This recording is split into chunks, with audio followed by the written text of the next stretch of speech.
California Governor Gavin Newsom on Sunday selected Laphonza Butler, a Democratic strategist and advisor to Kamala Harris's 2020 presidential campaign, to fill the vacant U.S. Senate seat held by the late Senator Dianne Feinstein. In choosing Butler, Newsom fulfilled his pledge to appoint a black woman if Feinstein's seat became open. However, he had been facing pressure from some black politicians and advocacy groups to select Representative Barbara Lee, a prominent black congresswoman who is already running for the seat. Butler will be the only black woman serving in the U.S. Senate, and the first openly LGBTQ+ person to represent California in the chamber.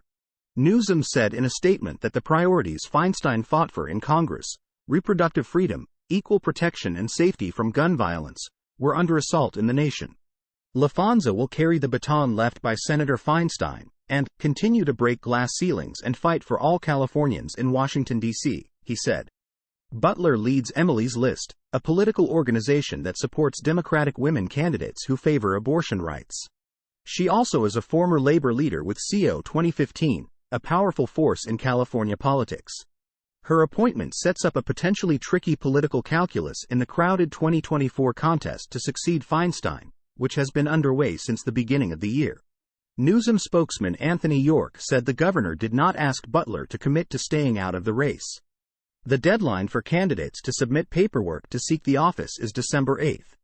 Should Butler enter the contest, she could set up a competition for the relatively small but influential group of black voters in California and possibly undercut Lee's chances. Emily's List is known as a fundraising powerhouse, and raising huge sums of campaign cash is a must in any statewide California race. Newsom's statement said she will step down from the organization. The decision carried the threat of political fallout for Newsom, who is seen as a potential future national candidate. The candidate favored by black voters has won the Democratic Party's presidential nomination every cycle since 1992. The Congressional Black Caucus was among the groups and black politicians that had urged Newsom to appoint Lee, calling her the best qualified choice for the post. The long-serving Feinstein died last Thursday at age 90 after a series of illnesses. Butler currently lives in Maryland, according to her Emily's List biography. Izzy Garden, a spokesman for Newsom, said Butler owns a home in California. She is expected to re-register to vote in California before being sworn in. That could happen as early as Tuesday evening when the Senate returns to session. Butler did not immediately respond to an email seeking comment nor release a statement. Democrats control the Senate 51-49, though Feinstein's seat is vacant. A quick appointment by Newsom will give the Democratic caucus more wiggle room on close votes, including nominations that Republicans uniformly oppose. Feinstein, the oldest member of Congress and the longest-serving woman in the Senate, said in February she would not seek re-election in 2024.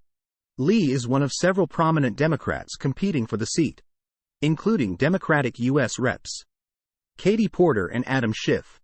Newsom said he did not want to appoint any of the candidates because it would give them an unfair advantage in the race. Butler has never held elected office but has a long track record in California politics. She served as a senior advisor to Harris' 2020 presidential campaign while working at a political firm filled with strategists who have worked for Newsom and many other prominent state Democrats. She also briefly worked in the private sector for Airbnb.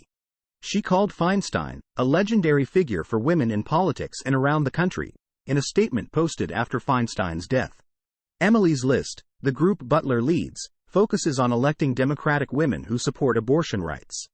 With the U.S. Supreme Court's 2022 decision to overturn women's constitutional right to abortion, the issue has become a galvanizing one for many Democrats. Equality California, the nation's largest statewide LGBTQ+ civil rights organization, said the appointment will give our community another voice in Congress at a time when our rights and freedoms are under attack across the country. It's not Newsom's first time selecting a U.S. senator, after being tasked with choosing a replacement for Kamala Harris when she was elected vice president. At that time he selected California Secretary of State Alex Padilla for the post. It was one of a string of appointments Newsom made in late 2020 and early 2021, a power that gave him kingmaker status among the state's ambitious Democrats. The seat is expected to stay in Democratic hands in the 2024 election. Democrats in the liberal-leaning state have not lost a statewide election since 2006. And the party holds a nearly 2-to-1 voter registration advantage over Republicans.